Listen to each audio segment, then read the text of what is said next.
greatly appreciate it if you would stop Rob Taylor from blathering on and on.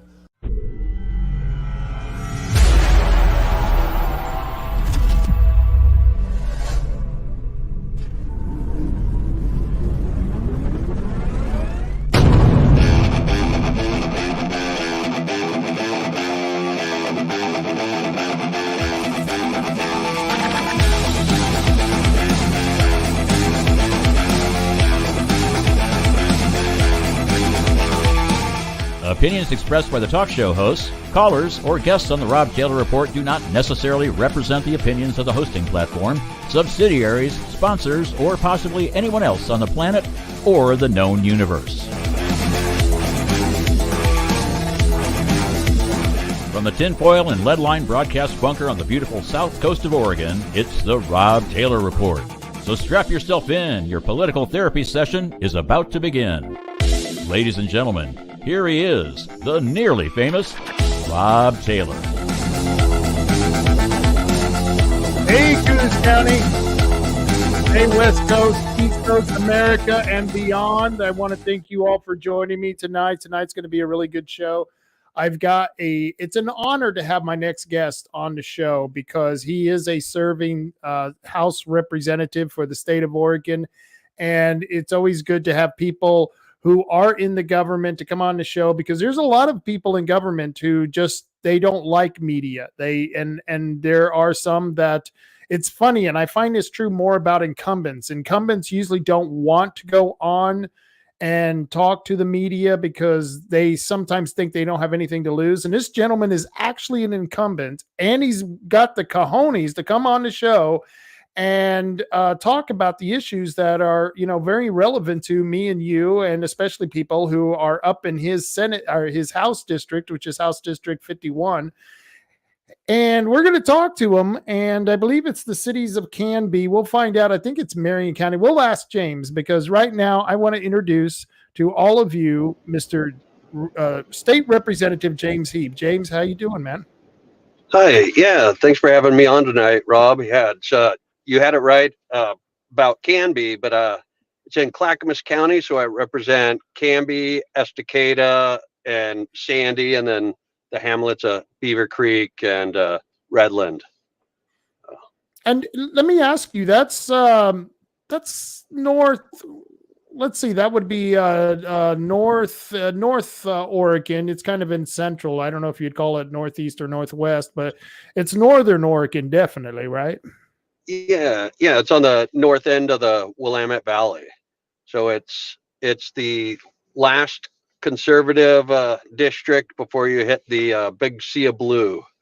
And big sea of blue. Everything north of here are Democrat districts. So that must be tough. That must be tough for you, because you are, like you said, you're like the first or the last bastion of Republicanism at that point, because then every district beyond yours is a Democrat district, right? Yes, yeah, very much so. And I have a really unique district because a lot of my district follows the metro borderline. So a lot of the time I have 1 foot in the metro boundary and 1 foot out of the boundary. So oftentimes I go to events if they're, the Portland metro area, I'm often the only Republican there. And so I got to make sure our conservative voices are heard and represented, even if it is at a metro meeting. At a metro meeting, that must be tough. I go to a lot of the meetings around here, and I go to ones in, so once in a while we'll head up to Salem if it's the state land board or the state forestry department or something like that. We'll head up north to Salem, but it's almost rare that I ever get up to Portland for a meeting. But if you're only going to meetings in Eugene, Roseburg, or here, what you'll find out is that most of the people are like-minded. And so I think it must be really tough to go to those metro meetings up in the northern part. I mean, tell us about that. Yeah, no, a lot of the time I'm very, my car's dinging at me. I'm very open about like my perspective or giving my insight on things. So it's I enjoy it because I get to go in there and offer the alternative perspective, and I've gotten really skilled at disagreeing with people in the most polite way possible, because that's what it takes.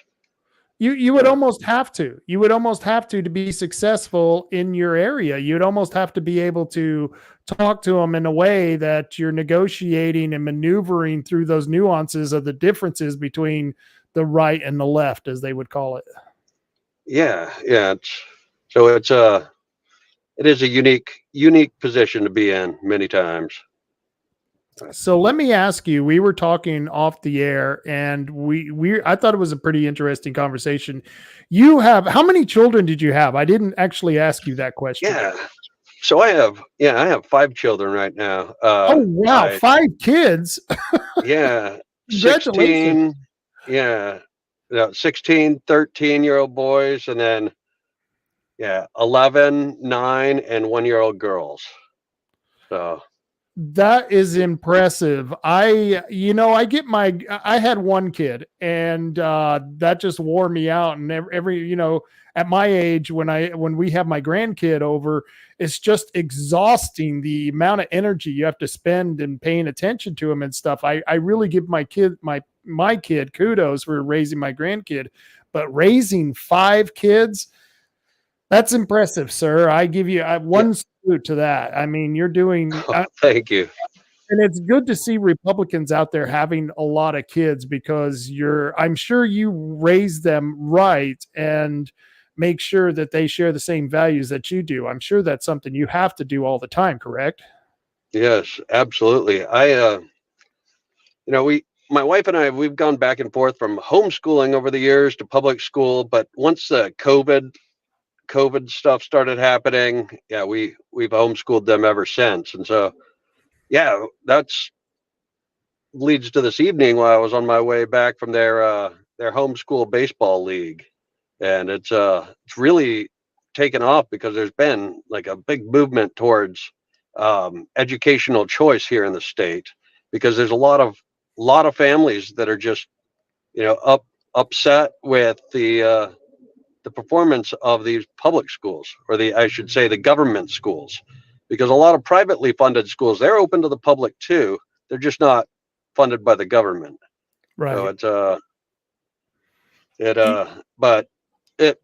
we have had a little bit of legislation that we introduced this last cycle about education choice, and breaking through that barrier with a lot of the different school districts was pretty difficult, because they're worried about it taking resources from them. But ultimately what the goal is to partner with the school districts so that families have the choice to place their students where they will thrive the most. You were saying that that right now that there are so many people homeschooling that you're able to have almost what was it, your own baseball league, and that you had kids out there of all different ages.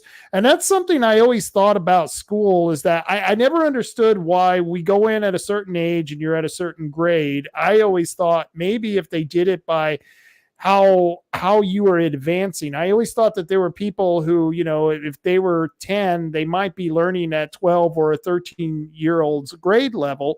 And why shouldn't they be with that grade level, where just the same with someone who's 13, who's a little bit slower? It just seems like I don't know. It just seems like it's a cookie cutter system in the government schools. And I'm glad you called them government schools, because they aren't really public in a lot of times, because we have so little authority over our school systems anymore.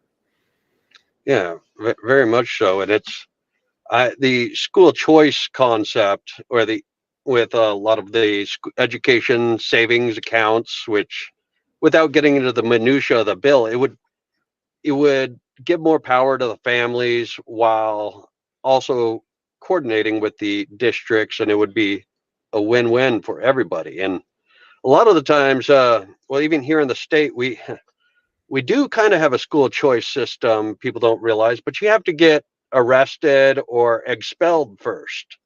So like if we have if a kid, gets expelled from public schools, there are alternative programs that are, paid by taxpayer dollars and that are available to these kids. But I think it's ludicrous that we wait till these kids are so far into their rebellion that they're getting kicked out of school. If we were more proactive about it and got the kids into a program that fit their family or their learning styles, we'd have a lot more kids graduating, and it wouldn't be because our state decides to get rid of standards. It would be because those kids are learning because they're in an environment that is conducive to their individualized learning. And one thing about the government schools is they really only prepare kids for, if they want to be a factory worker or work on an assembly line and take orders for the rest of their lives. Whereas we need, individuals that can think independently and make decisions and well-informed decisions on their own. So I'm looking forward to seeing what this education revolution turns into. And I hope it is a revolution. It was funny, years ago, I had a primary candidate and she was running against Art Robinson. And primaries, they really suck because you're in the same party and you have to beat up a person that you're probably going to have to work with later after you get out of the primary. And so it's, I kind of had to beat up on Art Robinson, but I was so impressed with his homeschool curriculum. And I don't know if you're familiar with that, but he has done an incredible job. All of his kids are homeschooled and they're like geniuses. These kids are like geniuses. And have you met Art Rob? Well, I know you probably met Art Robinson, but you know about his curriculum, correct? I don't know all the specifics, but I do know that I've talked with both his sons about their degrees, and they're brilliant. They're chemists and biologists and engineers. Yep. It's very, very brilliant people. And I know I've heard things about like even Senator Robinson, how like discovering his research has led to tests to discover cancer like way prior to anything that they had already had, and it's saving people's lives. And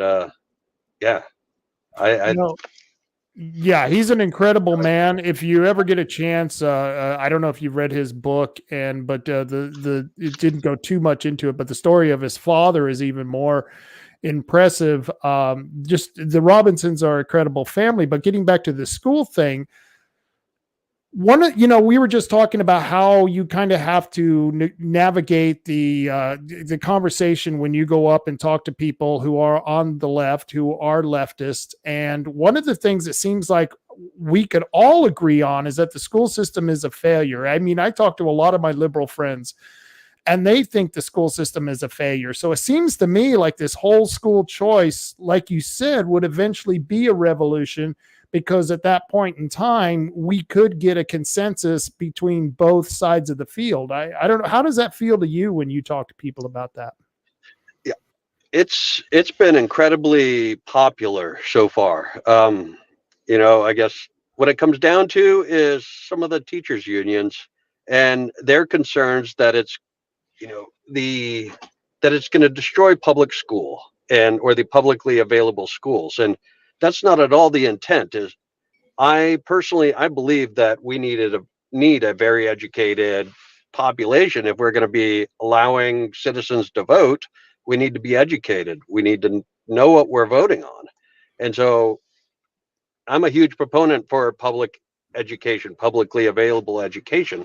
But some of the things that the public schools are doing is not working, and we have to improve it or the system will not last. And so I need to work better with having some of these conversations with the public school union people, the teachers union, because I've not always been very nice to them. I've been maybe a little too honest about how I felt.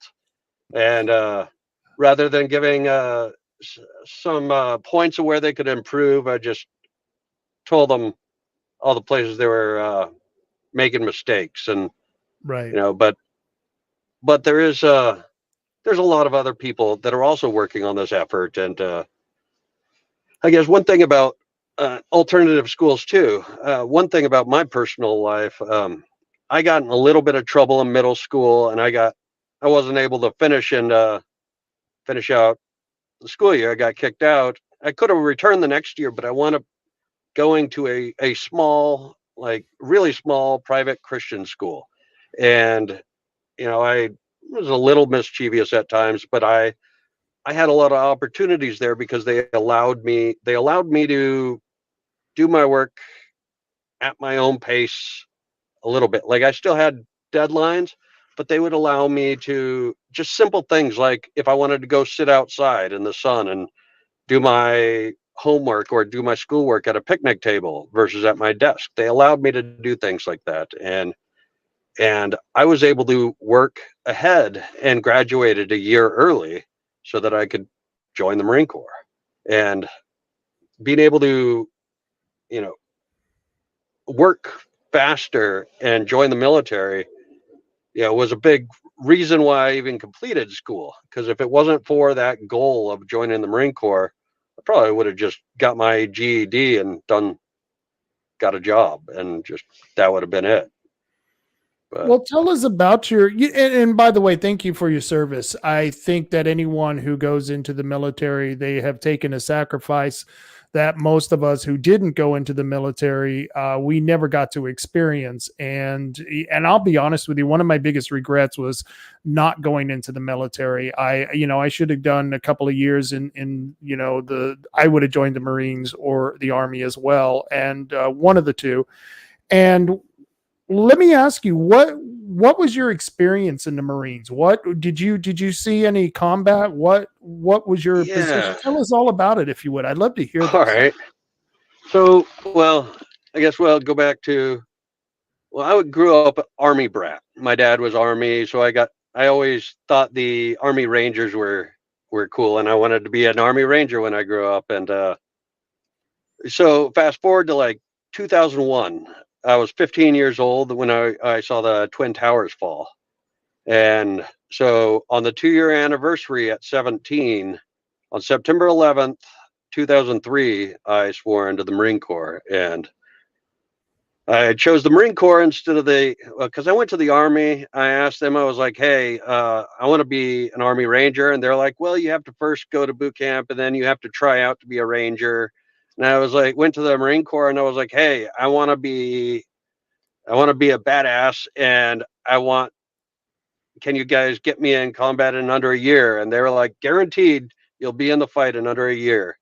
So yeah, I enlisted in the infantry, and it was about a year later I was in Iraq and Fallujah. So oh wow, you were in Fallujah. You saw a lot of heavy action over there then.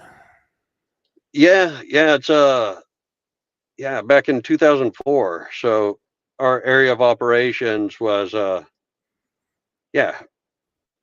part of it, our border was the Euphrates River right there next to Blackwater Bridge, where the American contractors were killed and mutilated and hung from the bridge. So that was where I was at, and my unit and a few other units were a part of the operation to secure the city of Fallujah afterwards. Oh wow! So and then my second deployment, I wound up going to same general area, and between Fallujah and Ramadi. So and then my enlistment was up, and they asked me if I wanted to re-enlist, and I was like, no way, I don't want to do that anymore. It's 4 years and 2 combat tours was enough for me. So when you became a civilian, what did you decide to do? What did you do after that point? Yeah, well, so I got out of the Marine Corps. It was December 6th of 2007. Right. So I came out with intending to go build houses with my grandfather, who had a real estate company.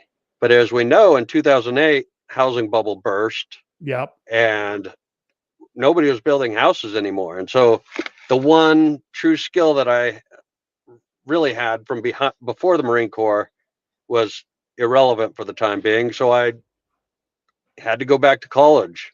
So, and I never really would have anticipated going to college, but after the Marine Corps, and oh, I could think of many a time sitting in like random Iraqis' houses, and or whether it be crawling through mud, where I was like, I could be in college right now. I made the wrong choice, but afterwards I went back to college, and it was like, this is so easy. School is a piece of cake, and yeah, and so I went. Yeah, I got a couple associates. I bounced around from different degrees and got more of a diversified education, and then yeah, wound up dropping out my senior year at OSU. So it's and then because of some family tragedy. Yeah. But I'm sorry to but hear that, but that's good education, though. That's you know what I mean. That's because you appreciated it so much more after what you had experienced. You watch these kids; they're 18, 19 years old. They've lived a life of playing video games, and then they go to college, and you hear them whine and cry, bitch and moan about this, and you're like, well, are you kidding me? This guy, he crawled into mud through Fallujah. I mean, it's like, yeah, this is nothing compared to going to college. And I don't, I never myself, I didn't go to college. I went straight into the workforce. But because we always looked at college kids, and this was back in the 80s, we always looked at them as spoiled brats who got to go to the colleges and party all the time. Their parents was just paying their way to have a good time. And now you look at it and you're almost kind of vindicated for, not wanting to send some kids to college. They were just better off going to a vocational school or being like what I did. I was apprentice and I learned a skill, and I didn't have any college debt, thank goodness. But this colleges now are gotten so woke. How bad was it? Because you went to OSU. They're totally woke now. How bad was it back yeah. when you were going? Well, I started off at the community college to, save some money, and Right. it was starting to, infiltrate a little bit. But it's at OSU, I can think of a couple poli sci courses that I took where there was people like they started talking about how oppressive America is and how we're not free at all, and even now I get the political discussion, but at that time, and just coming back and like witnessing the evils of in Iraq, the torture chambers and the just senseless murders, and all the world's evils. After coming from that back to America, I just looked at these college students and it's like, how naive are you? But Right. then again, at the same point, I can, fast forwarding and kind of like integrating back into the civilian world. I see a lot of people's points and perspectives too, how our government is incrementally getting oppressive, and that's why we have to educate ourselves about it and push back before we lose these freedoms. Yeah. Because we are a very free society, but each little encroachment upon our freedom is almost impossible to take back. I don't know how many ties you still have with the military, but even the military now has gone woke in many ways. And so my question to you is do you hear that from people you may be connected to in the military? And two, would you recommend to a young person that even though it's kind of gotten more woke, that it's still virtuous to go and get into the military and serve your country? Would you recommend for someone to do that? I still do think that there's great honor in serving our nation, because we don't get involved in the politics of things. Whenever we're active duty military, we're not allowed to enter the political process, and there is a lot to be said about politics in the war. but I guess just for myself, for a long time after coming back from Iraq and hearing so many perspectives of what happened over there, and for over 10 years, people saying, "Oh, there was no WMDs in Iraq," and turns out there were WMDs in Iraq. There's over 500 sarin gas weapons. The world's intelligence community just waited till 2017 to declassify it. And so the politics are not always, doesn't always coincide what's actually happening on the ground. And I've talked to people, even I think John the Lefty, I had a discussion with, I guess probably the furthest left person I can think of about what happened in Iraq, and talking about how there were warring tribes, and some of these tribes were trying to kill off other tribes, and it would be like, because they're very paternal. They stay with the male's lineage, and so they're clan based, and so once they get a war going, it's almost impossible to stop. But some of these clans were being severely oppressed. People were getting murdered and tortured and were slaves, and they were so grateful for what we were doing and for the help we gave their families. And then, but you don't hear that on the news here. You don't hear about the wins we had over there. You only hear about the negative stuff. And so back to your question, yes, there's many virtues of serving in the military still. Like even our Oregon National Guard, we have troops right now that are helping with Israel, but they're in Egypt along the border there. They're also in, I believe, Jordan. There's a couple other countries right in that area where we have troops on the ground, just in case, Israel needs any help. So it's, yeah, we are the world's 911 force. Right. And yeah, it's definitely any country that's being attacked by an oppressor that's a democracy that has sided with America, we usually come to their defense. The Ukraine, Israel, and you can debate whether that's a good thing or a bad thing, but down the road. But the fact is that we still do it. You know what I mean? Because we want to be that shining, the shining armor that comes to defense of the people who want freedom, people who want to remain and I hate to call it a democracy because we're not a democracy. We're a constitutional republic that, is a form of democracy, but you know what I mean? We're defending that type of government. Yeah. I guess one thing I could add about the wokeness is, at least luckily, the Marine Corps has not lowered any of their standards to meet the wokeness level. The Marine Corps number one purpose is lethality, and they're staying in line with their purpose. So it's they haven't bowed down to the woke mob yet, and that's the way the Marine Corps should be. So I'm proud to know that. Good. That's great to hear. That's because you worry about that. People, like I said, civilians like me, who's always been a civilian, we only get fed the garbage that comes through us through the, the boob tube. And, it's just, you never know what the truth is anymore. Now that we found out how much they're lying to us on many different levels.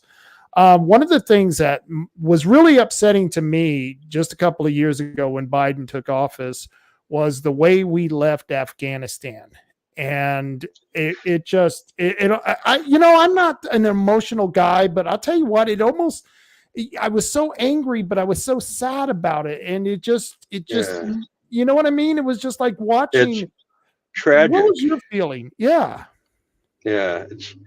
I never deployed to Afghanistan, but I have a lot of friends that did serve in Afghanistan, and the amount of sorrow or depression that's caused them is, I don't know how to put it into words. I've Right. had, even recently, there have been Marines that I knew killing themselves, even just a few days ago. And a lot of the Marines that served in Afghanistan have some, yeah, many ghosts because of that withdrawal. And even today, like I'm in communication with a lot of the Afghani refugees that came over that did get the clearance with their visas to come to the United States, and they were people that were fighting alongside the United States troops. Had you know the had blood of their friends and Americans on their hands fighting alongside of us over there, and then we turn our back on their family. And one Afghani that I can think of, his dad had to spend the remainder of his life. He's since passed away, maybe a month and a half ago, on the run because he was a general in the Afghani army, and his son was never able to go and have that clearance because he had to flee the country, and all of his family is still on the run in Afghanistan, and their lives are all at risk. And that's the same story for at least a dozen of these Afghan refugees that I'm in communication with. It's it makes me ashamed of of our leadership. Well, James, that's what a patriot is all about. A patriot protects its country, his country, from his government. You know what I mean? Literally, that's Yeah. almost what our job is, to protect our country from a government that grows so big that it becomes impotent and it can take whatever it wants from you. It can force you to go through any process that they choose. And that's really what a patriot does is, I love my country, my government. I don't always so much I'm in love with. And, it's like, well, this is a good question. And I know it doesn't really relate to you as being a state rep, but they just passed the FISA bill with the allowing the Secret Service Agency to spy on Americans. What was your thought on that? I mean, that just happened today. Yeah, I don't know. Some of my thoughts I probably shouldn't say out loud, but no, it's like I've taken an oath multiple times to defend the Constitution from enemies, foreign and domestic. We know, and it seems like a lot of our leaders don't actually care about what it says in our Constitution anymore, and it's utterly concerning. And I know whenever I was in the last couple sessions, there's a lot of people, even legislators, that have never actually read the Oregon Constitution. They don't actually know there's rules in there that legislators are supposed to follow, and the judicial branch is supposed to follow, and the governor is supposed to follow. It's if people stayed more informed, they would realize how far our government has strayed from what we once were. And ultimately, I worry about the globalist agenda as a whole, with the way our nation's sovereignty is being broken down. I can only ponder what the bigger plan is for the world government. And it is scary what they are planning for us. It's what, I've been watching the treaty that they want to sign with the World Health Organization and the UN and stuff like that. And it's just taking more and more of our nation's sovereignty and just shoving it right out the door. And it's scary what we may have international governments who are literally deciding what we will and won't do during an emergency.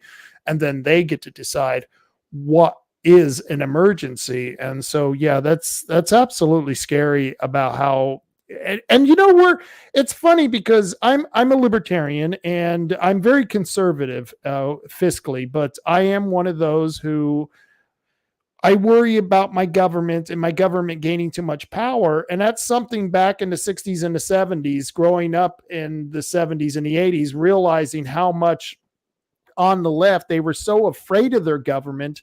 And now the left is part of this communist Marxist movement where they want nothing but total government and collectivism. Do you see the kind of Yeah, dichotomy, how that's kind of flipped on us today? I very much do see that, and I think it's interesting. I've watched President Trump and the way he's handled things, and I'd never really thought of myself as a populist, so to speak, because I thought of that more as like mob rule. But the way Right. he's governed and led and been a populist for what's important to the middle class and the regular person, I really admired his focus on regular people.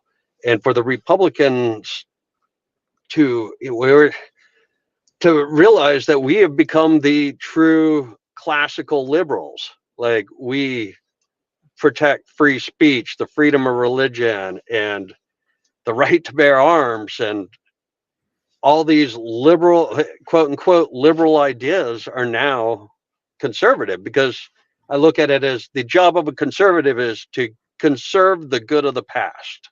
Right. And so some of those classical liberal philosophies, we have to conserve them.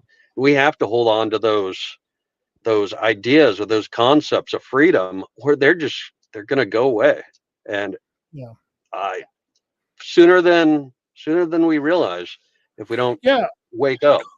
Culture change, music's change, styles change, our technology changes at a huge rapid pace. And what I always try to coach, tell the kids that I coached, or kids that I had influence over, and even beyond just my own child, is that the principles that were written in the founding documents, the Declaration of Independence, the greatest document ever written, and the U.S. Constitution, which I don't always agree with, but I think the intelligence that went into crafting that document, and what our founding fathers wrote ancillary to those documents. Those principles don't change. And you don't even have to be a Christian or religious to believe in the Christian Judeo values that we have. I mean, you look at the 10 Commandments and you can go, wow, there's really not a lot there I can't, I can disagree with, you know what I mean? Because I think that they are crafted over years of people, trial and error, and they have decided, or they have come to the conclusion that these moral mores are what's best. The golden rule: do unto others as you would have them do unto you. And our principles don't change, even though everything else does change, and that's something I try to instill in the kids today. And I don't know, that must be something, as a, homeschooling your kids, you must have to do on a regular basis. Yeah, yeah, no, it's technology changes, but people don't. It's I used to, I guess in retrospect, I could look at myself as, young 20s, and even thinking like, and in my teenage years, oh, that was 100 years ago. That was so long ago. That's not relevant. Or even studying about World War II and being like, oh, that was forever ago. And to realize, wow, that's one lifetime. Right. The things that my great grandparents, the things that they've lived through over the last, I guess 100 years. It's well, my great grandpa, he's since passed away, but that 100-year period, so much happened. And us, I guess, still being relatively young, I didn't in the past give my elders enough credit for the things they've gone through. Yeah. And what it ultimately, a lot of things come down to is our basic needs. We all still care about each other, our families. We want to have shelter, we want to have food, we want to live in comfort, and that's still the same, and probably always will be the same. So it's yeah, I'm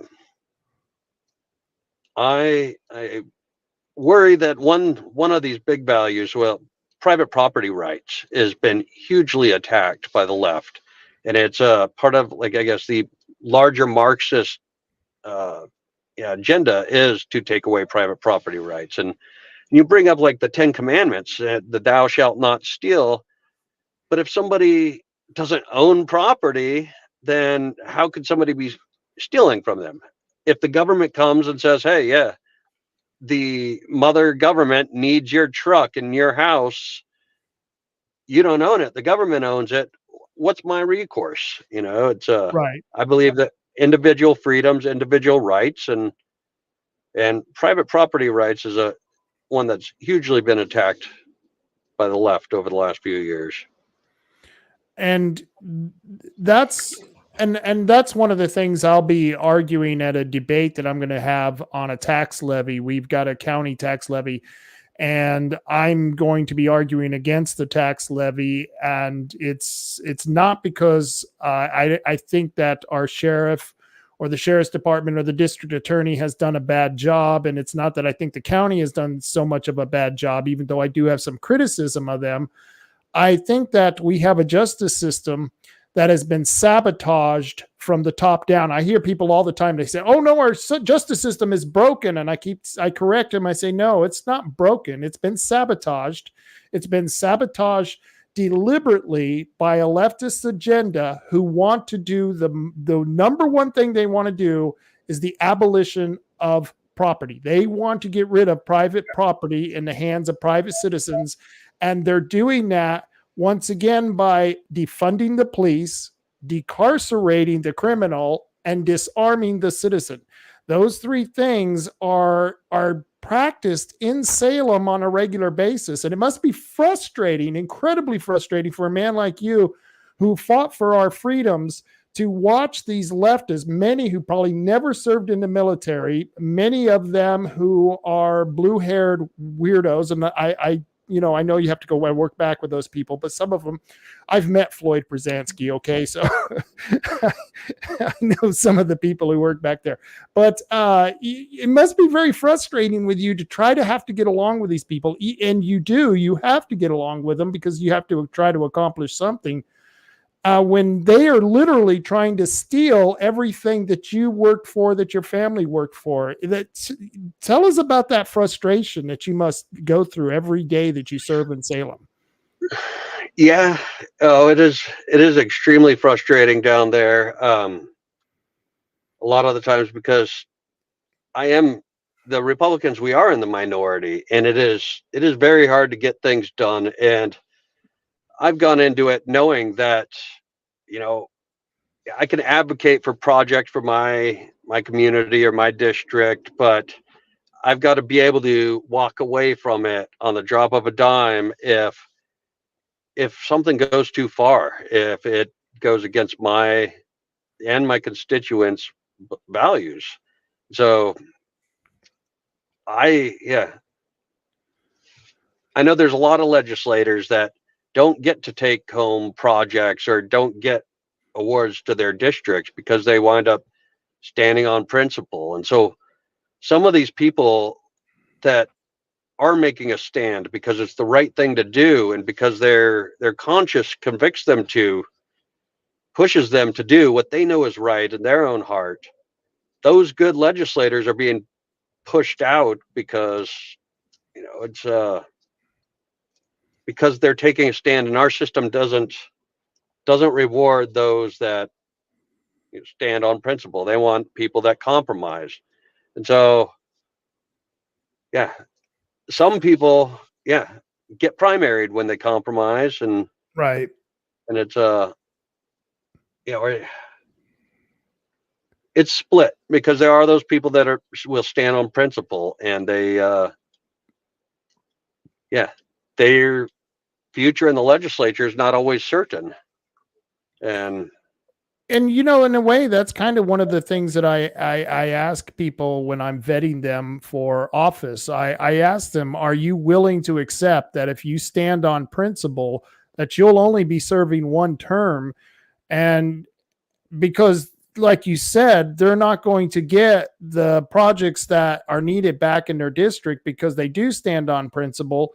And I think I think that the tone is changing. There used to be a time when people were demanding more and more of those projects, but I think a lot more people are starting to say, no, we'd rather live without the projects and stand on principle. And that's to the point where I think that's tipping. And I think it almost has to tip that way to pull the extreme leftists back over to the center. Where do you think on that?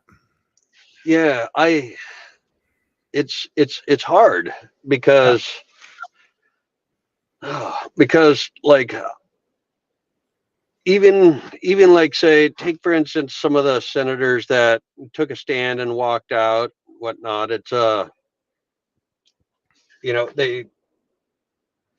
left, the Democrats, they ultimately control the agenda. And as much as we fight, there's not always anything we can do. As much as we wish there was, as hard as we fight, as passionate as speeches as we give, and as many hours as we ramble on, as like politicians do, trying to get through to the other side,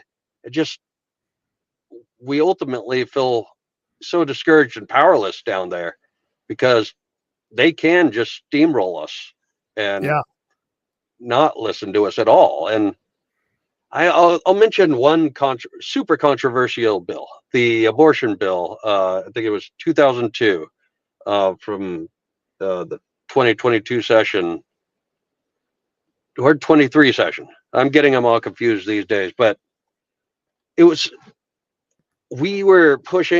everybody was pushing to try to kill that bill completely. And we were able to get the Democrats to cede one little thing. And we were like, hey, well, what about the fact that the way the bill is written right now, a 10-year-old could get raped by God knows who. And then that predator could take that child to the abortion clinic, get them an abortion. The abortion doctor wouldn't be able to report it. It would be completely confidential. They couldn't even call the cops. Yeah. And the way the bill was written, and the Democrats down there, they saw that and they were like, okay, yeah, we agree. We should tighten this up. And it's as little as a win of that is, it's like, okay, no kidding. We should definitely tighten this up. But if we weren't there to have that argument or that conversation with them and say, hey, what about these kids that are being molested and raped that are going to follow through the cracks because of this law? And they were like, okay, yeah, you guys are right. And they made it mandatory to launch an investigation because we requested it. And that's a tiny, tiny win. We couldn't kill the bill. I wish we could have killed the bill, but we got them to write in there that if a 10-year-old or anybody under 15 comes in and is pregnant, there has to be an investigation, whether it be just DHS or whether it be the police getting involved.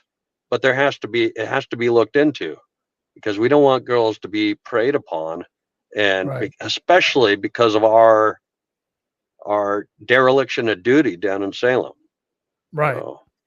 And I go back to the lawlessness that they've created in this state through, the cashless bail, the destruction of our public defenders. And people go, well, Rob, public defenders, they defend criminals. Yeah, but if there's no public defenders, the criminals are released. I mean, they only have 10 days and, and without the cash bail, no one's being held on many different charges. And the fact that the last governor closed down so many prisons, closed down so many mental facilities.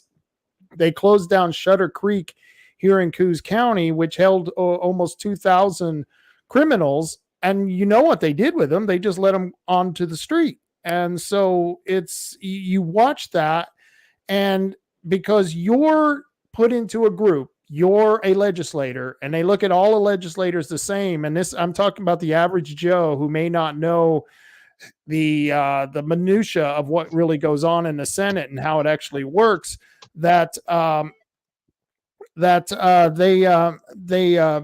they don't realize that there is a negotiation that has to take place. And if you weren't there, it would be much worse than what we're getting now. And, because you're in the minority. No, like you said, if anything, if the Democrats want to pass anything, they can do it.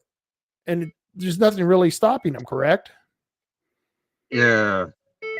Sorry, my truck is yelling at me right now. Do I? I love those new vehicles. Aren't they fun?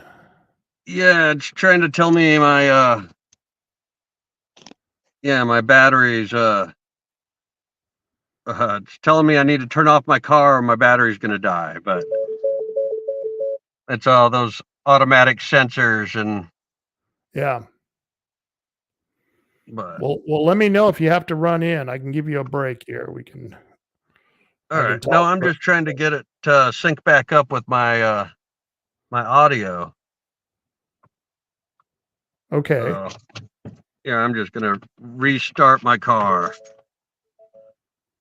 Yeah. All right. Yeah. Or I could just. Can you hear me fine, or? Yeah, I can hear you fine. All right. You may have to Yeah, talk a so- little louder, but yeah, I can hear you fine. All right. Yeah, it's Oh, yeah, that works. That's good. Can you hear me? barely. I'm sorry about that. Yeah, technology is great whenever it works right, but When it works right, and we become so dependent on it, it's scary what would happen if we didn't yeah, have we didn't have all that technology. yeah. How about now? Can you hear me?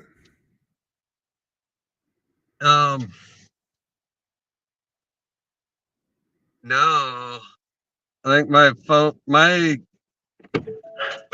truck and my phone are going crazy right now.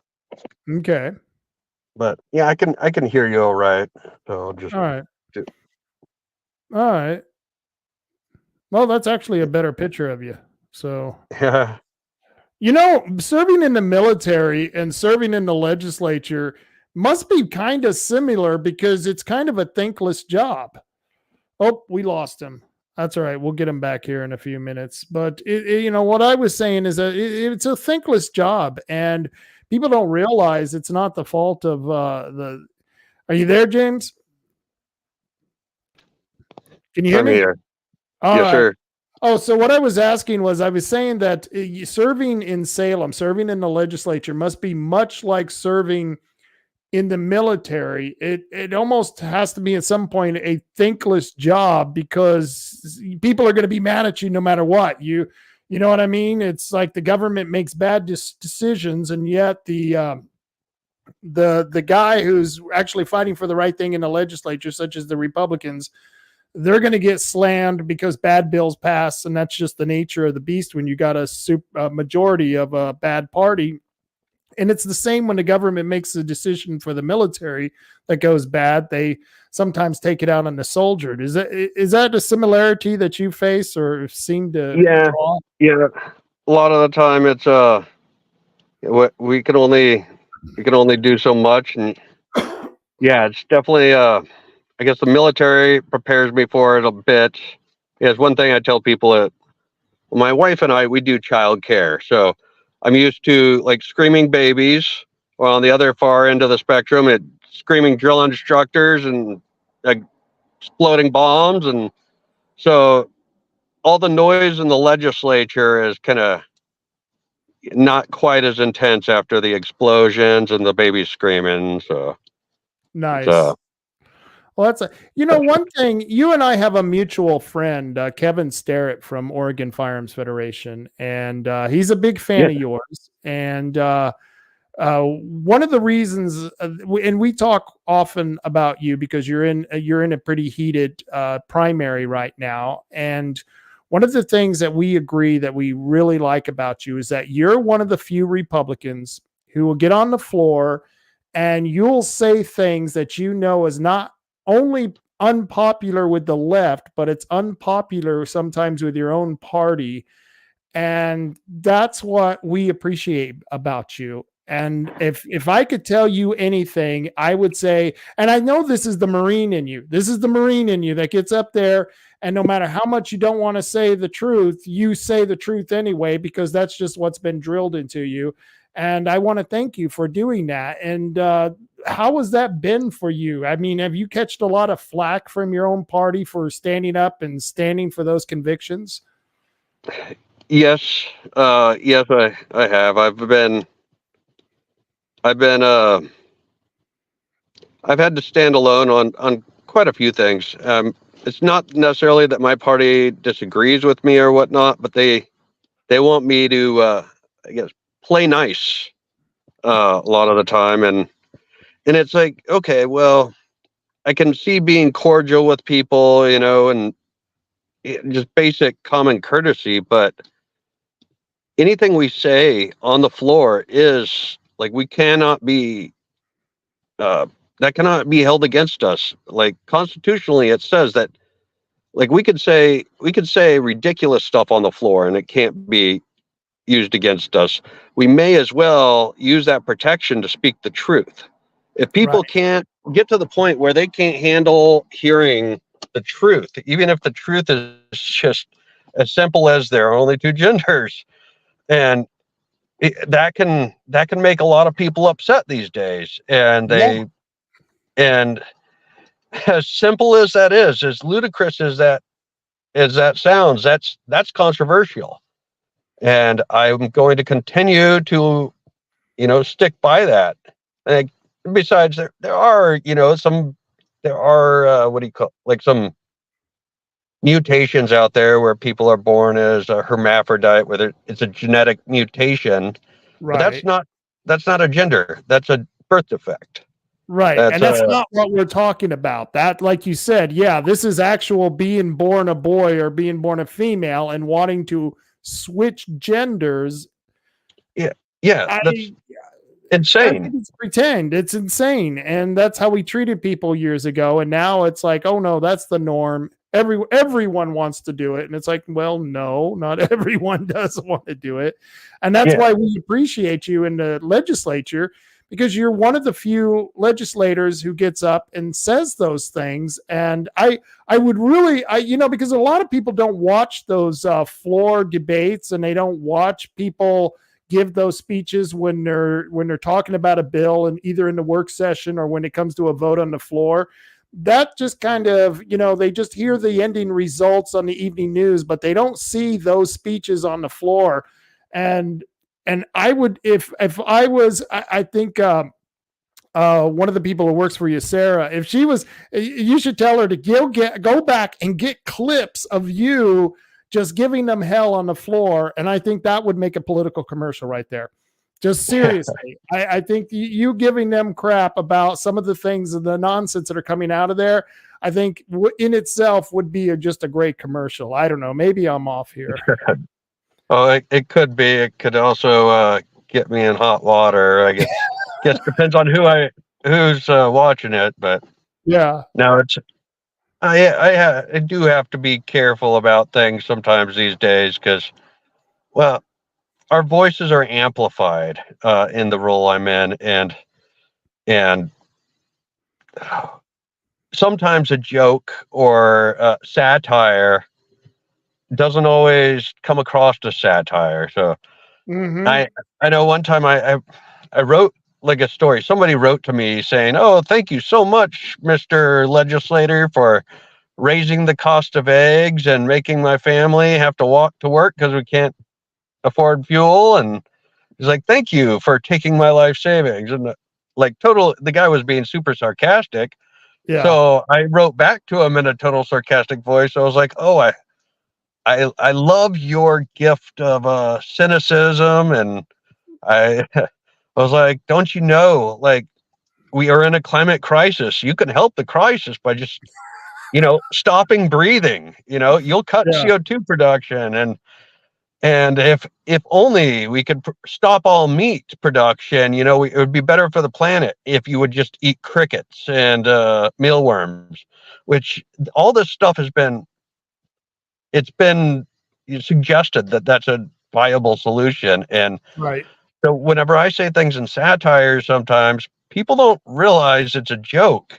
They Because some of the thoughts people have or some of these ideas they're milling around are so absurd that Right. you can't tell when somebody's joking anymore, Yeah. unfortunately. It's almost like the comedians that used to do their set back in the 80s.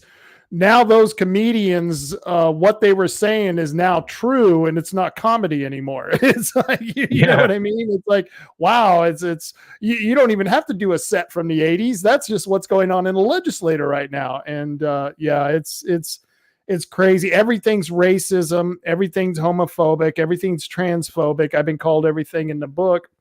One of the things, because I know I've had you on here for an hour and I promised only to keep you an hour, but I lied. I got a few more questions. You're in a heated primary with a former governor candidate, Christine Drazen, and she said she was never going to get back into politics, but yes, she got back into politics to challenge a Republican primary, a person in the primary who you don't even have a Democrat challenger. I mean, that must have kind of, and I know that it's the Republican versus Republican thing, but that must kind of ticked you off a little bit on that one. Yeah, it was definitely unexpected, but I had somebody ask me the other day how I felt whenever I heard said she was going to run, and it made me envision this scene from Braveheart when William Wallace and Robert the Bruce, they're fighting, and then William Wallace pulls off Robert the Bruce's mask, and and then he's just like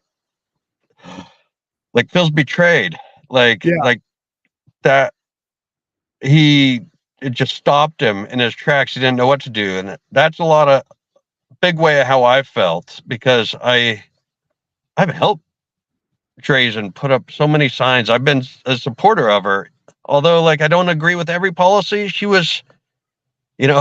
She would have been a much better pick than Kotek, in my book, my eyes. And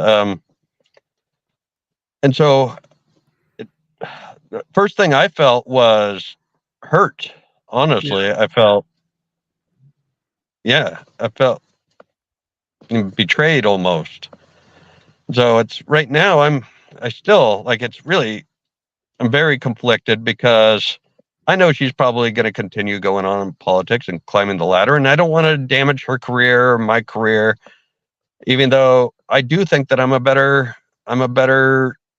representative for this district, and I plan on sticking around for a while. I don't have ambitions of being governor for a lot more years than her, and nothing of the sort. And it bothers me, because I feel like she's just trying to push me out so that she can get back in the game, so that she can go on to Senate or go on to governor. And I'm just the least common denominator. So I think that's kind of how it looked to a lot of people in your district, because I know that's how it looked to a lot of us people outside the ring watching this go on. And I'll be honest with you. That's why I totally came to your defense. I fully endorse you. I fully support you, because I think that you are a much better legislature. Your heart's in the game. Your heart's in the fight. And, I don't want to totally down on Christine Drazen, but, she's just half-assing it. I hate to say that, but I think she's just half-assing it. And it's just one of those stepping stones. And I hate when politicians use a smaller position as their stepping stone to the next thing, when you've got someone in there, such as yourself. Like I said, your heart's in it, man. Your soul's in it. You actually say what you think when you get on the field. And she's someone who I don't think has that kind of, she's just not forthright like that. And I don't know, am I off there, or you behind me? No, I definitely, I have a lot in, I have a vested interest. I have a blood debt. I lost my brothers to failed policy, and I lost 2 brothers to the fentanyl crisis in 2014. And then I watched Governor Brown veto mental health care in Wilsonville, just right down the road from us. Yeah. So it's insanity to me that our government could say we don't need mental health care and drug addiction and veto it when we had people living on the streets and I just lost family. Yeah. And so it's there's a lot of pain that's pushed me to where I am, and I'm not doing this job because it's fun or because it pays well. You know, I'm yeah, it's a lot. It's a lot. It takes a lot to do this job and to be transparent and honest, and I'm going to continue to do it if I can, because I feel like it's my calling. I feel that God is leading me here. I don't think that it's just me. I believe that there's more to it. And if God leads me this way, I'm going to follow. You can hear it in your voice. You can hear it when you participate. Like I said, I watched the legislature. I've seen you in action, and you're genuine. And that's something that I look into a politician and want to have that person as a representative, even though you won't be representing my district, but you will be making decisions that will affect me if they go on to be law or not to be law, because you were able to fight a bad bill. Right. And Yeah. one of the things that's happening tomorrow is that I saw on I'm on Telegram, and I see many different groups, and there was a group of people that are they coming over tomorrow to do walking in your district, right? Yes. Yeah. We'll be, we're going to meet up, do a little bit of community cleanup, and then be doing door knocking from 12:30 to 4:30. That's rocks. Yeah. That's the best thing you can do, James. And if you got a crew out there, I saw, I don't know, probably about a half a dozen people on Facebook who didn't even live in your district, who were decorating their truck to come all the way over to District 51 to help you do the cleanup and to help you do the canvassing. And I thought, wow, that once again means that there are people out there who think that you're such a value in the legislature. They're willing to take that time out of their day, because people are busy. Let's face it, people have busy lives, and they're doing it for someone who's not even representing their district. That must be kind of overwhelming for you. You know what I mean? Yeah. That these people are just so willing to come out and help you like that. Yeah. It's an honor, and it's humbling, and I I just hope that I could live up to their expectations of me, because I sure as hell hope that I can. And it's a hard job. Like you said, you're always walking a tightrope between I want to compromise to be able to get what I need from my constituents, to that I want to take, there are certain lines that you just won't cross, and I'm going to stand and die on that hill, because that's the principles that I believe in. And like you said before, that must be the toughest part of the job, I would think. Yeah. Yeah, it is. But yeah, like you were saying, there's those lines that we just cannot cross, and yeah, no project in district is big enough to cross some of them lines. Yeah, I agree with you. It's just not worth it. It's just not worth it at all. Before I get you out of here, I've got your, let's see, I just, I had a comment up there. I got your website, www.jameshieb.com. And, let's see, I had your, Yeah. Let's see, Then your Twitter page, you're on Twitter, you're on Facebook, you're all over the place. So people can contact you at a lot of different places, right? Yes, yeah, Facebook, Instagram, Twitter, X, and then my email is just James Hieb for Oregon at Gmail. So it's but pretty streamlined. They're all relatively similar. That's good. That's good. That's keep it easy for people because there's so, I mean, there's so much media out there. You could almost get lost in trying to search that stuff. Any issues that you wanted to talk about? Because I don't want to take you out of here unless there was unless there was something that you wanted to talk about specifically. Because I know we could go over through the issues. You're a gun supporter, right? You're a supporter of the Second Amendment, yeah. I'm big Second Amendment supporter. Some would say that I'm a Second Amendment extremist, but I read some history books of the past, and even really most, I guess, closest to Oregon, if we read about like the Trails of Tears, where there was where the U.S. government massacred a couple hundred Native Americans, but first they disarmed them. And if we have a government that starts calling for the disarmament of civilians, it's a scary sign. But then there's yes, the other big endorsement that I have is the Oregon right to life, because I'm a very pro-life conservative, and I believe that life is a gift to be fostered and cherished, not snubbed out before a child gets to take a breath. That's one of the issues the Democrats, they're willing to die on that hill.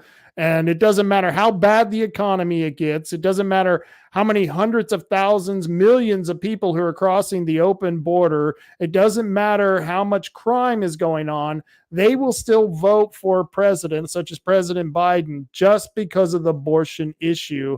And I don't know. I think that there's really nothing you can do about abortion in Oregon because you don't control the House, you don't control the Senate, and I mean the Republicans. And Oregon has probably some of the most liberal abortion laws on the books. So I don't know why people are so afraid of that when you talk about that. Or, does that worry you when you talk about that? And because what the other side is thinking. Yeah. Well, the other side does use it, and they may use it against us right now to look like the radical far right, where I think they're the radicals. I introduced, on the day Roe v. Wade was overturned, I introduced a bill to ban like any full-term abortions. That a baby that is fully formed in the womb can breathe air and live outside the mother all on its own. And just to introduce that, I got called a radical. Yeah, I also even just, it just seems so extreme to me, and it makes me think of I guess the Bible story of Moses in the Old Testament, where they were killing off all the little boys. Mm-hmm. And the way I looked at that growing up and going, what were these Egyptians thinking? Or to think that we're doing a similar thing today in our own society, and that the biggest genocide is happening in our own streets. It's of millions of children that have never got the opportunity to breathe. And it's tragic. And it is tragic. Yeah. The tragedy, and ironically, the Democrats also say that Republicans are trying to destroy Social Security. What's going to stop and destroy Social Security is actually the declining birth rate. So the Democrats are literally destroying Social Security while bitching about Republicans destroying Social Security by killing the unborn. And I know there's many passionate feelings about the abortion issue, but what concerns me the most is that we can't even have the discussion. Right. It's even bringing up the discussion of can we define abortions as, yeah, have to be before in utero, has to be like once a baby's born. Can we agree that that is no longer abortion? It's people, they won't even commit to that and say, can we agree that once it's born, it's a human?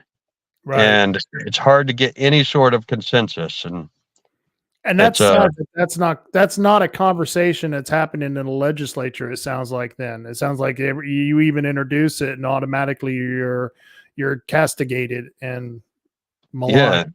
Yeah. And then people, bringing up the post-birth abortion, people say, "Oh, that's insane. Nobody's talked about that." But there was it was Virginia's governor, ex-governor now. Yeah. That was talking about giving up to 2 weeks. So after birth, they keep the mom and the baby comfortable, and then they could make the decision. And people didn't believe me until I showed them the video. Right. And so first it's 2 weeks, then it's 2 years, and then what? You're going to be able to kill them as teenagers? I mean, you people joke, they'll Rob, that's just too extreme. No, that will never happen. But you can't say it won't ever happen, especially what we've been through in the last several years and the extremities that the left has pushed these draconian ideas. I mean, now they're talking about, in healthcare that, if people are just too sick and it's going to be too expensive to treat them, well, then we should start looking at euthanasia, and that's a literal conversation that we are having in Oregon. It's one thing if a person decides that they want to end their life and they need to have it assisted. I mean, that's a whole other conversation, but to actually say that we should have death panels and that people should be, killed because it's just going to be too expensive to take care of them is just ridiculous. Yeah. And it is. It's scary. It's eugenics, and it's, we've read about this in history before, and, we can't let that history repeat itself. So. Not at all. Well, James, I want to thank you so much for coming on. I hope you the best. I hope you have a great day tomorrow. I hope it's sunny where you're at because you're going to be out doing work and then you're going to be doing the canvassing. So I hope the best for you. Like I said, I think you're the best person for the job in this primary. And, I honestly, I think the people are going to come around and see what's really going on. And I think they're going to have your back on this. Anything else you'd like to say? Nothing comes to mind, but yeah, thank you for having me on, Rob. And yeah, have a great evening, everybody. All right. Thank you, James. And you too. You have a great evening too. Get that truck charged because I know it's probably needing something now. Yeah, absolutely. All right, man. You take care. Take care. All right. All right. That was James Hieb. He's running in District 51 and it's up in Clackamas. It's out by Canby. And, like I said, it's, I've talked to my good buddy Kevin Starrett about James quite a bit. And we agree that he's one of the few that seems to give a damn. And, I hate bringing people on and giving them gotcha questions. And it's if they were deserving of it, I'd give it to them. And everyone can be criticized who's ever served in the legislature. I'm sure if I served in the legislature or I was a commissioner or a city councilor, I'm sure I would do something that would piss off my base or the people who support me. It's just something that's going to happen in politics. And I think James has done a fabulous job. I think he has made a few mistakes on certain bills, but I think he's done a fabulous job overall. And like I said, I think his heart is in it, much more so than Christine Drazen. So if you can get over there at the bottom of the screen there, you can see his website, jameshieb.com. If you got a little bit of money to spare, I'd highly recommend giving to the candidates. And that's what I've been telling people for the last year or so. that stop giving to the Republican Party, give to the Republican candidates that you think are doing a fine job, because I think the party in itself is completely separate from the candidates who are running. In fact, there's kind of a civil war going on in the Republican Party right now. You have the patriots versus the establishment. It's a war, it's a battle that's going on here in Coos County, it's going on in Douglas County, and I think it's going to spread to a couple of other counties where you have this establishment that wants to, they want to keep the status quo because they think that's what's going to win. And many of us know that we're going to have to change. There's a war going on in this country. And if you don't think there's a war going on in this country, you're just fooling yourself. There is a Marxist revolution, a communist Marxist revolution, and it's being battled out. You've got the globalists who want to push in this socialism because they're trying to portray themselves as the more egalitarian mindset. And then you've got the hardcore communists, the people who want a China-like country here in America. That's all very real. It's very real. In fact, on Monday, I've got Michael Rechtenwald. Michael Rechtenwald was an NYU professor who was a hardcore Marxist, and he's now a libertarian. Now he's reading Milton Friedman and Ludwig von Mises. He's very much interested in the free market. And it's all because of what he experienced at NYU and what he really saw with the Marxist communist agenda. He realized that he made a huge mistake. And so I have him coming on the show Monday, and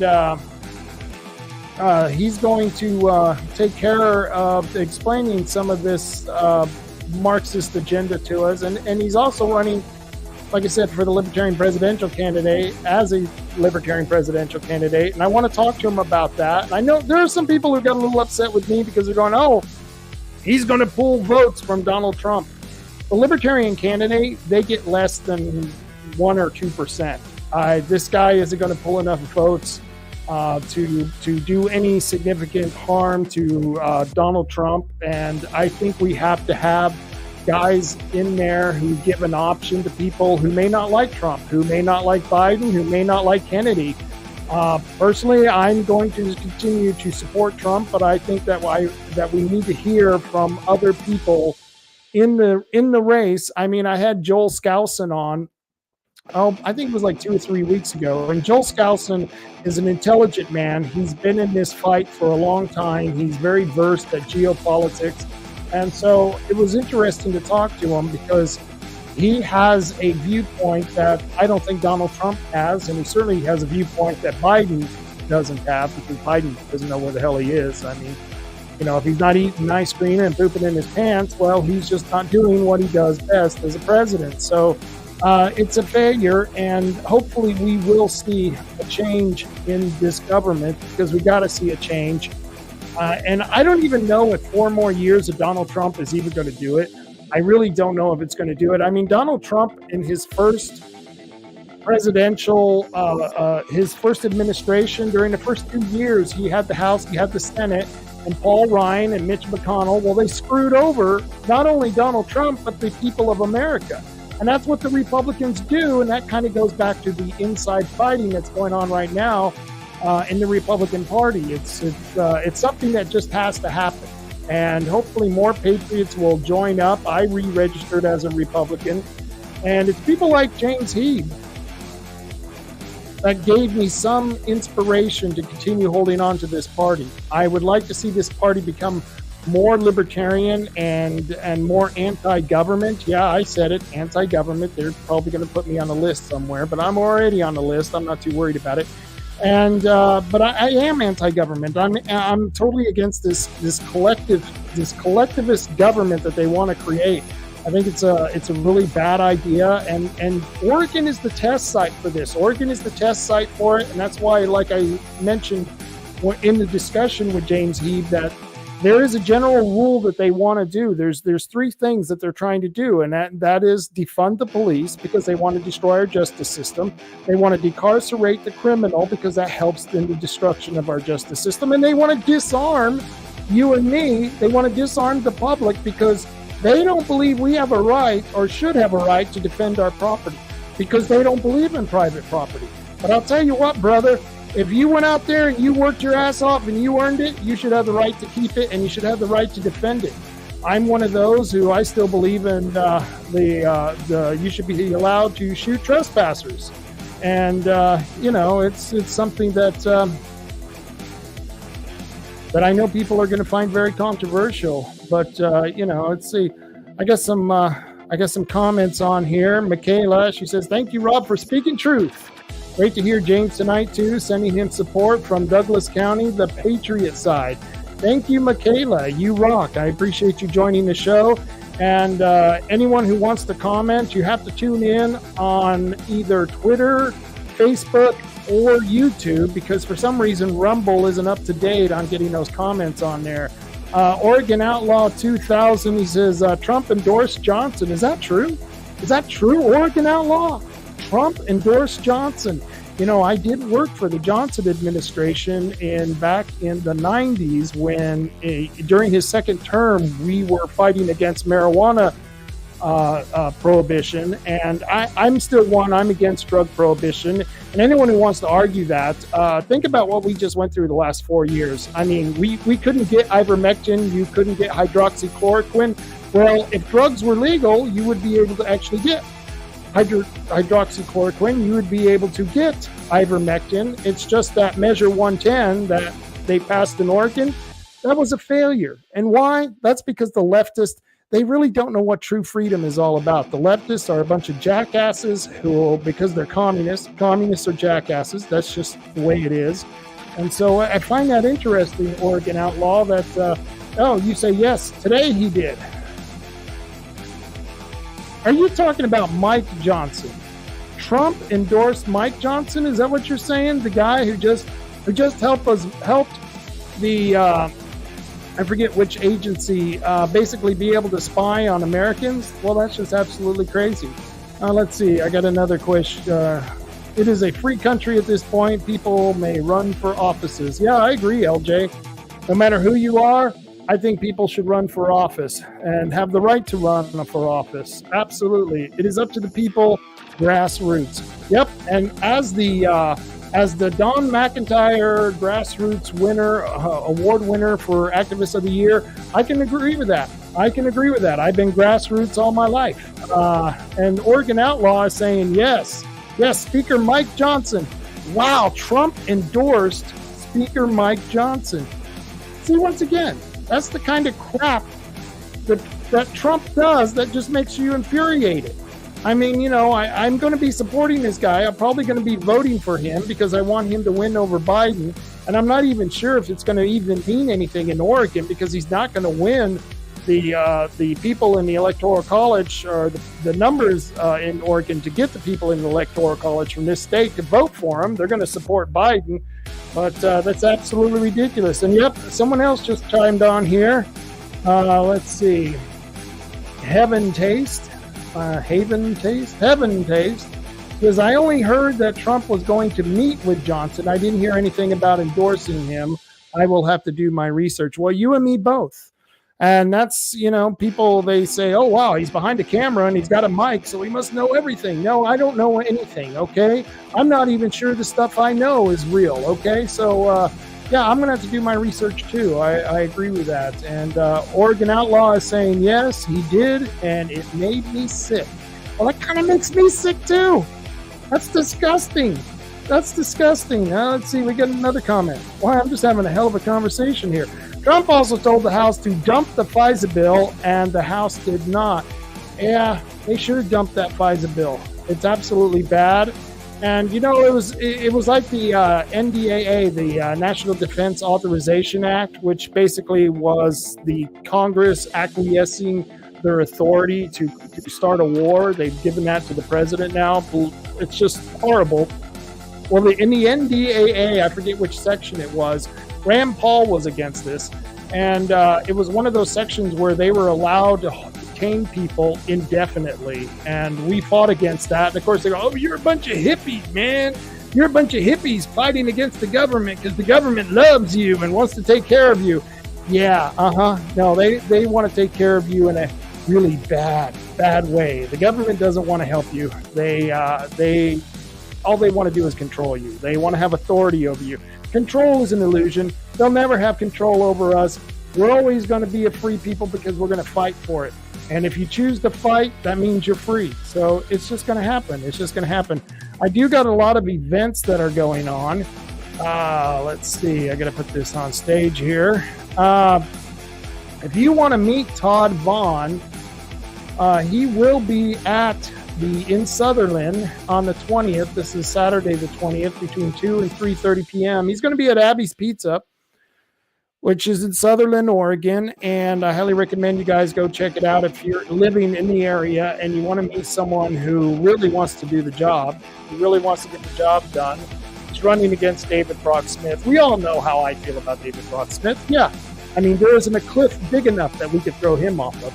And so I highly recommend, if you want to meet the candidate, go out to Sutherland on Saturday. Then the next Saturday, he's going to be in Drain, April 27th, between 1 and 3 p.m. at the Drain Civic Center. That's the Drain Civic Center.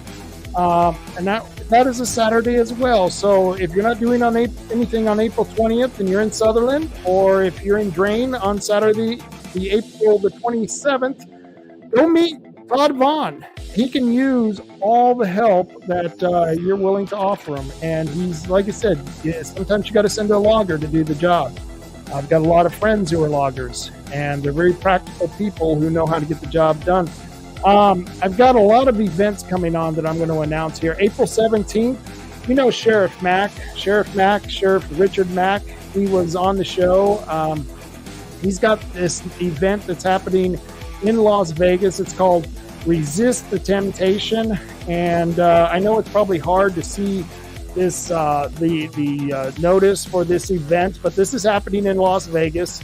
So if you're going to Las Vegas on the 17th and you want to go to a place where there's a bunch of like-minded people who think like you do, General Flynn is going to be there, Mike Lindell is going to be there, and of course Sheriff Richard Mack is going to be there, and this is put on by the his association, the CSBOA, and I forget what that stands for. I think that's the County Sheriff's Posse. The County Sheriff's Posse. I forget the rest of the what the other letters mean, but this is a good group. This is Sheriff Richard Mack's group, and this is happening on the 17th. It's an all-day event in Las Vegas. So if you're around Las Vegas, go check it out. I highly recommend it. And if you're not going to Las Vegas on the 17th, the League of Women Winers, boy, I tell you what, old habits, they die hard. The League of Women Voters here in Coos County, well, they're having an election for them, and this is happening on Wednesday, the 17th, between 6:30 and 9. And yours truly is going to be speaking on the public safety levy. I don't know about you, but I'm tired of paying more in taxes. We're fighting a communist Marxist revolution, and our county wants to take more of our money. I don't know why the hell they're thinking this is a good idea, and they're fear mongering. All they've got to sell you here in the county is fear. They're telling you that they're going to have to cut the sheriff's department if this doesn't pass. They're going to have to cut services in the county, which they may have to. They're going to have to if this levy doesn't pass. And I say, you know what? It's better that they have to cut some of the government and cut some of the waste than it is that you and I have to cut the waste. And there's a lot of people out there who are living check to check. They're just barely surviving. And yeah, they may own a house that's $250,000, $300,000, $400,000, but they're still living check to check, because just because you own a house that's worth that much doesn't mean you're a wealthy person.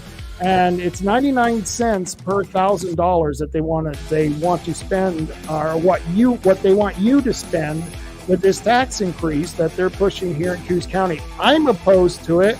I'm against this tax increase, and so the League of Women Voters asked me to speak at this election forum, and this is happening Wednesday, April 17th.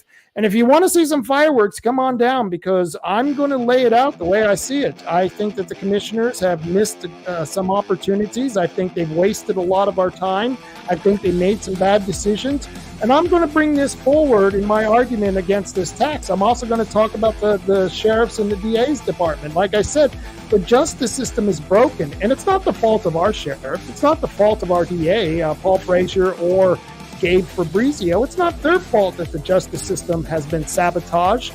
It's the fault of the leftists who are in Salem who have passed all these draconian laws. Once again, defund the police, decarcerate the criminals, and disarm the citizens. That's what they did, and that's what they're continuing to do. So I don't think, no matter how much money we give to the jails here in Coos Bay or in Coos County, I don't think it doesn't matter. It doesn't matter because the system has been sabotaged. It doesn't work anymore. And I think, honestly, we'd almost be better if we had street justice, if we just took care of it ourselves, and if there weren't as many police around to arrest the property owners who are defending their property. Maybe that's a better thing. Maybe that's a better thing. Maybe some of these scourges of society, these dregs of society, maybe if these dregs of society, these derelicts, maybe if some of them just came up missing, maybe that would be a good thing. Maybe the word would go out across Coos County that the citizens here, we're not going to put up with your bullshit anymore.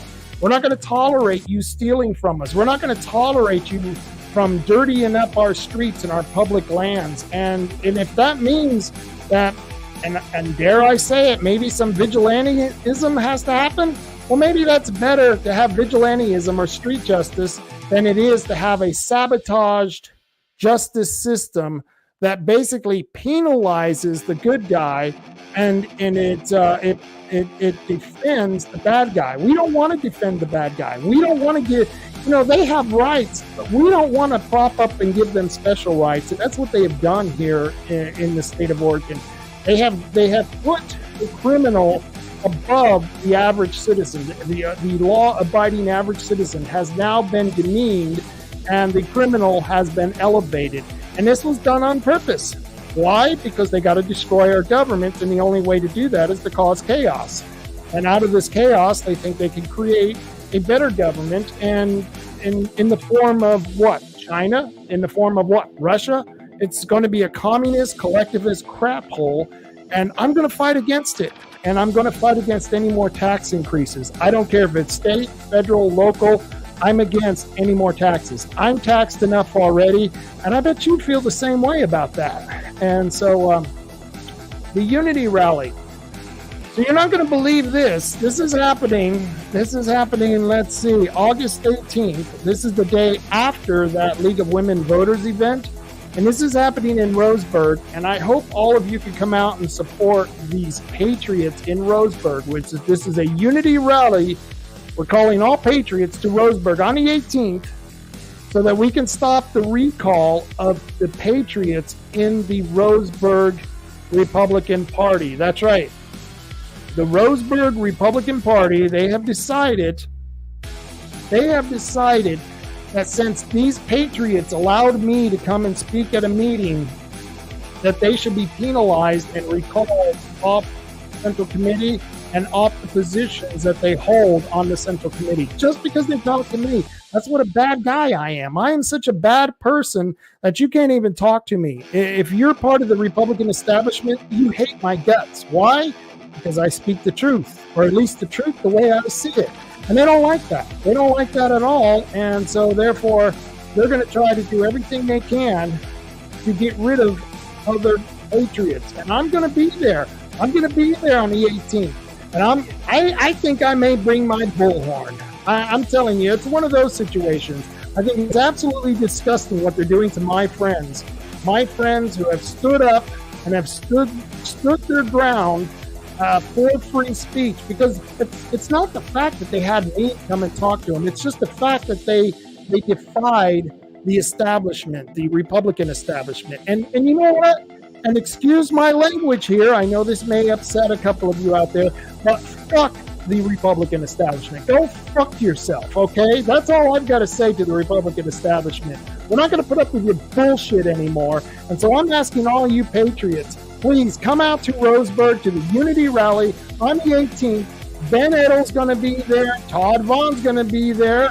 And, of course, Paul Cantrell, he's making a special trip out there. This is going to be a badass little rally. It's going to be cool. And we're going to be meeting over there at the Douglas County Courthouse. And we're going to piss off a few people. You know what? I don't care. If that's what it takes for good patriots to hold their ground, to stand the ground, meaning that we have to piss off a few people, especially the Republican establishment, so be it. So be it. They may get their feelings hurt. I don't give a damn. So we're going to fight. We're going to continue. We're going to continue to do this. Let's see. No wind turbines. You opposed to those wind turbines? You know, the ones that David Buck-Smith supported? He passed HB 3375, the bill that fast-tracked these windmill projects. You don't believe me? Go watch the videos. You can go to my website. In fact, if you want to see the details of any of these events that I'm showing you right now, go to my website. It's being advertised right now, or scrolling down on the bottom of the screen. RobTaylorReport.com. That's RobTaylorReport.com. Go and check it out. Sign up for my newsletter. Please like and share all of my social media, because I want to get out to as many people as I can what's happening out there in the community. And these events, they're very important events. And we're having some wind turbine rallies against the wind turbines. We want to stop this. We want to save the whales. Yes, remember those hippie chicks in the 70s? Oh, save the whales, baby. It's really cool, man. Well, we want to be part of that. We want to be part of the hippie chicks who want to save the whales by getting rid of the wind turbines. I think that's a great idea. I think that's a freaking beautiful idea. Well, this is happening also on the 20th, which is a Saturday, and this is happening on the 27th, and there's a few dates in May that we're going to continue these protests. The first ones are going to be in Coos Bay, then in Bandon on the 20th. That's Saturday the 20th, and you can go and check out the times on my website, RobTaylorReport.com. Go to the blog page, and on my blog page, if you scroll down, you'll see all these different events. So go there, you can find out the details. But this is happening on Saturday the 20th and on Saturday the 27th. The 20th is the weekend after next. And we're going to be having a good time protesting to save the whales, man. We got to save them whales. I don't know about the seals, but we're going to save the whales. And so, like I said, go to my webpage. You can find out more about this event. But this is happening in Coos Bay and Bandon on the 20th, and it's happening in Gold Beach and Brookings on the 27th. And I highly recommend you go check out these wind turbines. I'll be talking more about this on Monday. I'll have more specifics on this Monday because like I said, we got a whole week to go through before we get to several of these events. Then there's another candidate forum happening on the 24th. God, this is a busy month. You feel like this is a busy month? Well, it is. It's political season. And until the primary, we got a lot of crap to do, man. We got a lot of stuff to do. But there's another candidate forum happening on Wednesday the 24th. This one's happening at the Bandon Community Center. State Senate District 1. They've got Ashley Hicks, Paul Romero, David Buck-Smith, and Todd Vaughn all duking it out at a candidate forum here in Bandon at 7 o'clock on Wednesday the 24th. So once again, if you want to find out more about that, go to my blog page. Rob Taylor Report, and check it out. Check out all the stuff I got posted. You'll love it. You'll be entertained. I think you'll really like it. Let's see here. Patriots Conference. This is happening in the Josephine County Fairgrounds, and this is also happening on April 27th. Wow, April 27th. If you got nothing to do, there's a lot of events happening here. But the Patriots Conference, you've got a lot of speakers. My good buddy Kevin Starrett is going to be down there, and they have a few candidates speaking. This is something they've had going on for several years. The Patriots Conference down in Joco, that's what we call Josephine County for short. Joco County. It's going to be a happening thing on the 27th, and once again, you can go to my website and find out more about that. And I'm not sure if I have this one posted, but I will have it posted later tonight. I will be advertising it on Monday, so we'll find out more about what's going on. And so, those are some of the things that are happening. Let me go back to the comments, because it looks like I've gotten 11 comments since I've been talking. So I don't want to miss anything that's going on here. Let's see.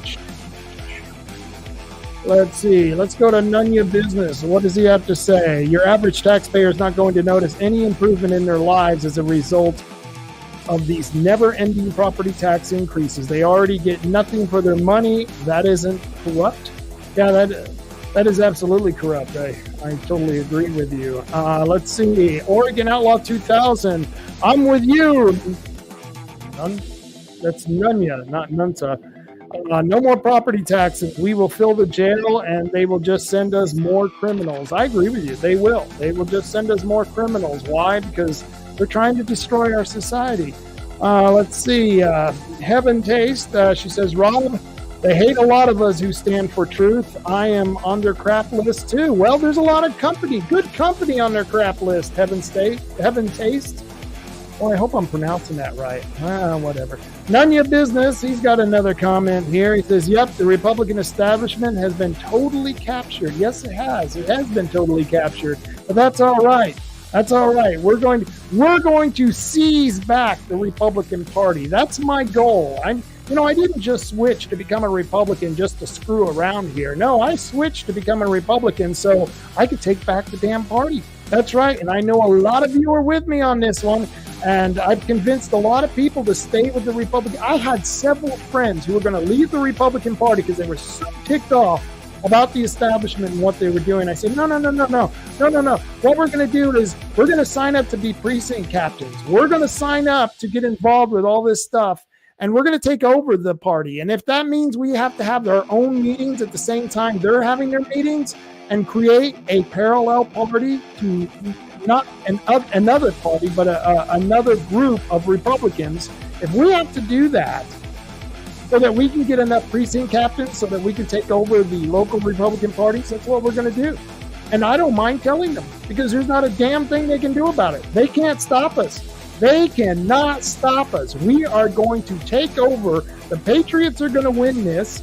Your time is done, establishment. Your time is over with. We're tired of your BS. That goes for Larry Reeves, and that goes for Rod Schilling. Both of them are county chairs, one in Douglas County, one here in Coos County.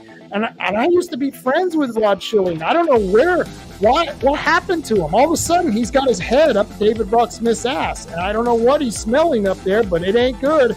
It ain't good. And you Republican establishment, you got a choice. You can either move aside or get your ass kicked. I really don't care. And no hard feelings, but that's just the way we're going to do it. Nunya Business. Let's see. The new Republicans needs to shame the shit out of the sellouts. Yes, we do. We need to shame them. We need to shame the establishment. And that's exactly what I'm doing with this campaign against David Brock Smith. Go to my blog page. Go to the robtaylorreport.com. Check out my blog page. You're going to love some of the pictures and some of the videos I got of David Brock Smith. Yeah, David, I know you're watching because you love me so much. I know you're watching. Go ahead. Send me another cease and desist letter. I stand by everything I've said about you. You're a fat bastard, and we're not going to put up with people like you anymore. So that's Nunya Business. Oh, this is great. Yeah, Schilling is a shill. That's what we call him, the shill. Rod the shill. And, And, of course, Heaven Taste. Preach it, brother. I'm preaching away, man. I'm probably preaching to the choir, but that's all right because the choir is becoming a bunch of badass rebels who are going to, like I said, take back this establishment. We're not going to put up with it anymore. You can put us on as many shit lists as you got, and we're going to come at you, man. We're going to come at you because it's our party, too. In fact, it's more our party than your party because that's what we do here in America. We are patriots, and we're not going to put up with this. I love this. This is Lenny. Lenny, what a great comment. Send Tampon Dave back to the public sector. Yeah, Dave, what a piece of crap. So, let's see. I got to give some dues to the right people. Some of the right people who, help support this show. I've got to give them a little bit of credit. Let's see here. 3H Tree Service. we're going to start a new version of Where's 3H Tree Service. It's going to be starting at noon. I got to post the event, and what happens is that at noon every Monday we're going to be starting Where's 3H Tree Service, where if you can find them doing their business here in Coos County, if you can find Matt Holman at a site, working at a site, you can win $50. This is a great thing. Matt was a genius, a marketing genius to come up with this idea. But if you need some of those trees taken out, I highly recommend 3H Tree Service, 541-294-1800. They kick ass, and they're part of the Patriot Group too. Just ask them. They'll tell you. They'll tell you what they think of the establishment. Just ask them what they think of David Bruxman. Yeah, the 3H Tree Service. They'll give you an opinion. And if you can find out where they are on Monday, they'll give you $50. And let's see, Tom and Gigs, of course. Tim over at Tom and Gigs rocks. He rocks. Tim over at Tom and Gigs. I don't know. I haven't talked to him long, but he was short one guy, and he hasn't been able to come on the show and give his rant. I love his rant. And so we'll be talking with Tim from Tom and Gigs, and we'll be talking about all the things that he does, because he's another patriot, another business owner, American patriot. Ask Tim what he thinks about David Bruxman. Ask him what he thinks about the establishment. He'll tell you straight up. And that's what I love about my sponsors, because I'm a kick-ass host, and to be a kick-ass host, you got to have kick-ass sponsors, and that's what my sponsors are going to do. I've got several more sponsors who are coming back on the show. It takes a while to build up these shows, and thanks to people like you, thanks to you people out there, I've been building up my podcast, and I've been getting more viewers, and I'm trying to get really good guests, because that's what it takes to get people interested. And, we're going to continue this kind of stuff. We're going to continue kicking ass and taking names. But if you need some of those automobile needs taken care of, go to Tom and Gigs. You need an RC card, go to Tom and Gigs. You need some tannerite? You got a mother-in-law that won't leave? No, just kidding. No, I should have said that. But tannerite, yeah, it's a beautiful thing. It's a wonderful product. I got to meet the guy who invented tannerite. He's a heck of a guy. And I'll tell you what, it's beautiful stuff. So go get your tannerite, go get your RC car, and all your car needs fulfilled over at Tom and Gigs. And let's see, Oregon Firearms Federation. Kevin Starrett, even though he's a Yankee, I still love him. I was born in New York too, but I don't think I lived there long enough to be considered a Yankee. But he's a Yankee, and he's a New Yorker. And let me tell you, he's got that New York attitude. It's what we need here in Oregon. Those New York attitude where, if you don't do the right thing and you keep screwing people over, we're going to take you out at the kneecaps. And eventually, if that doesn't do it, well, you're going to be swimming with the fishes. That's just the way they do it in New York. And Kevin Starrett, he's one badass mofo. Oregon Firearms Federation, one of the few organizations that are putting out the fires that the leftists are setting here. Those fires where they're trying to take away your right to defend yourself. Once again, what are those three things they're doing? They're defunding the police, they're decarcerating the criminals, and they're disarming the citizens. And we don't want to be disarmed. Okay? And Kevin Starrett over at Oregon Firearms Federation, he's fighting for that, not the Republican Party. The Republican Party's AWOL. I don't even know where those guys are. And so I highly recommend, if you got some money, a little bit of extra donations. They just had a good court victory. You'll have to read about it at Oregon Firearms Federation. Just Google them. And I should have the website down there. I don't know what happened to that. I must have lost that on that page. But they're not my sponsors, but I always talk about them. Band and Gun Club. You got to go get some practicing with your pistol. You got a trap shotgun. They got a 5-stand trap shot. You can go out there and shoot the traps with your heart's desire, as many as you want. It's beautiful. That 5-stand trap shoot, boy, that's neat. All different direction traps are coming out, and they're just slinging those things, and you got to take them out with your shotgun. It's a beautiful thing. I highly recommend it. And if you got a rifle and you need to go and practice with your AR, that thing that can take out a an M15, isn't that what Biden says? Yeah, we're going to, you don't want to, you don't want those AR-15s around because you need an M15 to fight it. I don't know. That old man's crazy. I don't know. He makes me crazy. I don't know. They're just, Biden, stop pooping in your pants. It stinks already. But not the Toyota Sports Park. They don't stink. They kick ass. They rock. And so that's why they're not my sponsors. I just feel a need to promote gun ranges, okay? I don't know why. I just feel this innate need to promote these so that you guys can go out there and learn how to become proficient with your weapons. And those firearms, maybe I shouldn't call them weapons, they're tools. They're tools, necessary tools that we have to be able to defend ourselves and our family. And if you have those tools, you better know how to use them. So the Tiger Sports Park, they have a 150-yard range. You can go out there with your rifles. You can go out there with your pistol, and you can get a little bit better with the things you do. And that's just some of the people in my neighborhood, the people that you meet when you're walking down the street. And, I appreciate you guys tuning in. I love you people. I love coming on here on Fridays and doing the rants. And for the next couple of Fridays, I don't know if we're going to have the rants because I got all these politicians, these candidates that I want to get on here so that you can meet.